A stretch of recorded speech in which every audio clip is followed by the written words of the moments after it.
नमस्कार मंडळी. आज ना मंडळी शेवाचे मस्त असे लाडू बनवलेले आहेत. गोल गरगरीत मऊसूत लाडू झालेले आहेत आपले. तर बघू शकता, व्हिडिओ शेवटपर्यंत बघा म्हणजे तुम्हाला कळेलच. अचूक प्रमाण आहे आणि परफेक्ट रेसिपी आहे, अजिबात फसणारी नाही. नवशिकींसाठी सुद्धा खूप उपयुक्त होईल ही रेसिपी बघितल्यानंतर.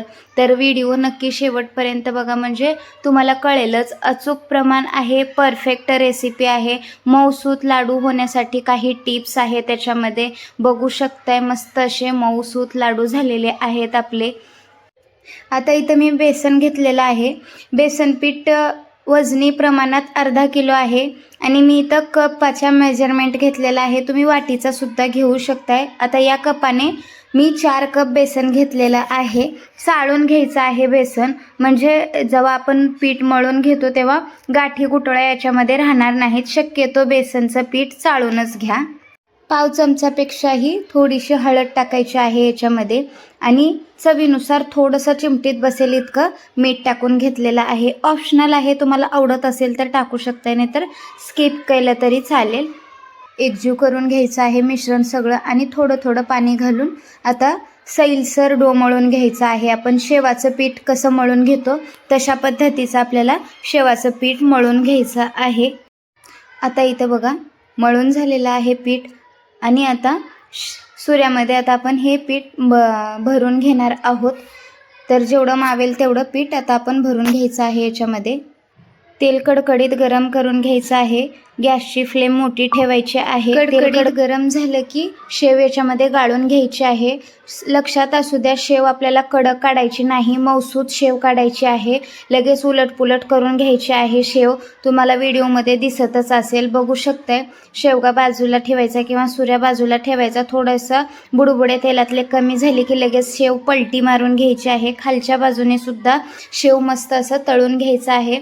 जर कळत नसेल तुम्हाला तर झाऱ्यावर शेवाची चिपळी अशी शेव उचलायची आणि मग हाताने प्रेस करून बघायचं. मऊसूत असं लागलं की बाजूला काढून द्यायचं आहे. पिठाळ लागलं पाहिजे नाही किंवा पीठ असं लागलं नाही पाहिजे. एका मोठ्या भांड्यामध्ये मी हे शेव काढून घेत आहे. तर दुसरी सुद्धा शेव आपण गाळून अशाच पद्धतीनं घ्यायचं आहे किंवा अशाच पद्धतीनं तळून घ्यायचं आहे. तेल थोडंसं तापमान कमी झालेलं असेल तर तेलाचा गॅसची फ्लेम मोठी ठेवून याला गरम करून घ्यायचं आहे. कडकडीत तेल गरम झालं की मग शेव याच्यामध्ये गाळून घ्यायचं आहे. लगेच पलटी मारून घ्यायची आहे. अर्धा मिनटामध्ये शेव आपली तळून होते. लगेच असं प्रेस करून बघायचं, पीठ लागलं नाही पाहिजे हाताला किंवा मऊसूत असा शेव लागला की लगेच बाजूला काढून द्यायचा आहे. अशा मोठ्या भांड्यामध्ये मी शेव ठेवलेला आहे. बघू शकताय मस्त अशी शेव आपली मऊसूत निघालेली आहे. याचीच काळजी घ्यायची आहे शेव आपला मऊसूत काढण्याची. तर आता इथं बघू शकताय गरम गरम जोपर्यंत आहे तोपर्यंतच हाताने असं चुरून घ्यायचं आहे शेव. आत्ताच चुरून होते. जेव्हा थंड झाल्याच्या नंतर शेव इतकी बारीक होणार नाही. मग आपल्याला मिक्सरच्या भांड्यामध्ये टाकून पल्स मोडला 1-1 सेकंदावर फिरवून घ्यायचं. मग ती प्रोसेस थांबवण्यासाठी शक्यतो गरम जोपर्यंत शेव आहे तोपर्यंतच आपल्याला याला चुरून घ्यायचं आहे. बघू शकता व्हिडिओ दाखवल्याप्रमाणे. आणि आता बाकीचे सगळ्याच शेव मी अशाच पद्धतीने तळून घेणार आहे आणि चुरून सुद्धा घेणार आहे. बघू शकताय मस्त असं शेव चुरून झालेली आहे. आता इथं चाचणीची तयारी करून घेतलेली आहे अगोदरच मी. अर्धा किलोला अर्धा किलो साखर घ्यायची आणि वरती मी पाऊण कपाच्या जवळपास साखर घेतलेली आहे. म्हणजे शक्यतो पाक कमी पडू नये म्हणून मी ही पाकाचं प्रमाण वाढवण्यासाठी केलेली तयारी आहे. तर त्याच कपाने मी 1 कप पाणी घालत आहे. अर्धा किलो पीठ आणि अर्धा किलो साखर आहे. तर पाक कमी पडू नये म्हणून मी पाऊण कप साखर वाढवलेली आहे आणि त्याच कपाने 1 कप पाणी घालून घेतलेलं आहे. आता सुरुवातीपासून शेवटपर्यंत तुम्हाला मी सांगणारच आहे किती वेळ लागतो. 10 ते 13 किंवा 14 मिनटापर्यंत आपल्याला चाचणी यायला लागणार आहे. तर सुरुवातीपासून शेवटपर्यंत 10 मिनटापर्यंत आपल्याला असंच ढवळत राहायचं आहे. नंतर 10 मिनटाच्या नंतर प्लेटीत पाणी घेऊन असं चाचणी चेक करत राहायचं आहे. तर चाचणी ओळखण्याची पद्धतसुद्धा आलेली मी तुम्हाला या व्हिडिओमध्ये दाखवणार आहे. तर आता बघू शकताय साखर सगळी विरघळलेली आहे. सुरुवातीपासून आतापर्यंत 10 मिनटं झालेले आहेत. बघू शकताय तुम्ही. आता इथून आपल्याला ही चाचणी आली का नाही चेक करत राहायचं आहे. असं पाण्यात टाकल्याच्या नंतर फक्त गोळा झाली पाहिजे चाचणी, गोळी नाही झाली पाहिजे, गोळा झाला पाहिजे. गोळी झाली की पाक पुढं जातो. तर बघू शकताय मस्त मी आता चाचणी आपली आलेली आहे. तर मी चेक करत आहे, चेक करून सुद्धा तुम्हाला दाखवणार आहे. आता एका प्लेटीमध्ये मी पाणी घेतलेलं आहे. नॉर्मल रूम टेम्परेचरवरचं पाणी घ्यायचं आहे आपल्याला. आणि आता बघू शकताय मस्त असं गोळा होत आहे, म्हणजे आपली चाचणी आलेली आहे. तर बघू शकताय गोळा होत आहे आपली चाचणी. तर आता परफेक्ट चाचणी आली असं समजायचं. गॅस बंद करून घ्यायचा आहे. आणि आता इथं बघा मी थोडंसं जायफळ आणि इलायचीची पूड वाटून घेतली होती मिक्सरला. ते मोठी मोठी राहिली म्हणून मी चाळणीच्या साहाय्याने चाळून घेतलेली आहे. इथं काजू बदाम याच्यामध्येच टाकून घ्यायचं आहे आपल्याला. तर आता बघू शकता मी इथं चाळणीनं चाळून घेत आहे. ड्रायफ्रूट्स तुमच्या आवडीप्रमाणे कोणतेही घालू शकताय. पिस्ता पण याच्यामध्ये घालू शकताय. मी माझ्याकडं काजू बदामच अवेलेबल होतं म्हणून मी तेच घातलेलं आहे. तर आता ही चाचणी याच्यामध्ये ओतून देणार आहोत आपण.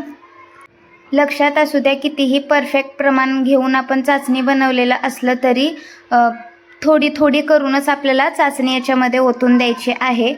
तर बघू शकताय एकजीव करून घ्यायचं. परत कमी पडल्यासारखं वाटलं की मग परत ओतून द्यायचं आहे याच्यामध्ये. तर बघू शकताय अशा पद्धतीने ओतून द्यायचं आहे चाचणी. तर बघू शकताय शेवावर अवलंबून आहे कितपत पाक पितो शेव. तर बघू शकताय जेवढं मी पाक बनवलेलं आहे तेवढं सगळंच मला याच्यामध्ये लागलेलं आहे. नंतरसुद्धा लाडू वळले जात नव्हते लास्टचे 1-2-4. तर मी ही उरलेली चाचणीसुद्धा गरम करून त्याच्यामध्ये ओतल्याच्या नंतर ते बाकीचेही लाडू मी बांधून घेतले होते. तर बघू शकताय थोडी थोडी करून आता ओतून द्यायची आहे. आणि हाताला सोसेल इतकं थंड करून घ्यायचं आहे मिश्रण आणि मगच लाडू बांधून घ्यायचे आहेत. आता चाचणी मिक्स करून झालेली आहे. तळापासून चमचा घालून असं एकजीव करून घ्यायचं आहे मिश्रण. बघू शकताय तरच सगळीकडं पाक किंवा चाचणी लागू होते. तर आता हलकं थंड झालं की लगेच आपण याला लाडू वळून घेणार आहोत. तर आता बघू शकताय मस्त असे लाडू वळत आहेत आपले. तुम्हाला व्हिडिओमध्ये दिसतच असेल. जास्त मेहनतसुद्धा लागत नाही किंवा जास्त प्रेस करायची सुद्धा गरज लागणार नाही या लाडूंना. तर अशा पद्धतीची चाचणी किंवा अशा पद्धतीचा पाक तुम्ही नक्की बनवा, म्हणजे तुमचे लाडूसुद्धा फसणार नाहीत. तर बघू शकताय मस्त अशी चकाकी आलेली आहे लाडूंना. माझा व्हिडिओ थोडासा मध्ये स्किप झालेला आहे.